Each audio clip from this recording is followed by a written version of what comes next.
احمد سمير. هنشوف احمد عيد وضربة الجزاء.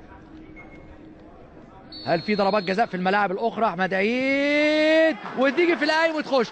الهدف الاول لنادي الزمالك هذا الموسم بتوقيع احمد عيد. يا احمد عيد حطها ايه زي البلياردو، تيجي في القايم اليمين وتخش شباك مرمى النادي المصري.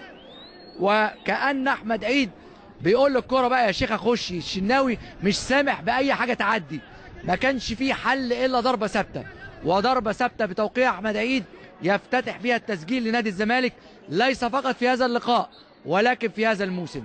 كما افتتح هاني سعيد.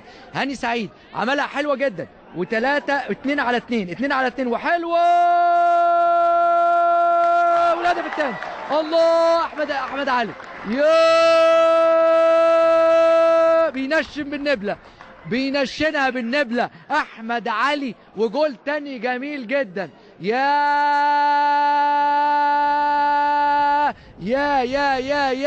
هجمه مرتده نموذجيه.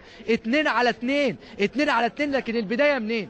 البدايه من هاني سعيد في نص الملعب، البدايه من هاني سعيد. وادي احمد علي بثقه عاليه جدا، وقف وعدل ورقص. بص الكره، بص الكره اتلعبت بينها ازاي. يا سلام لاحمد علي، والترقيصه حلوه جدا وحطها جميله جدا.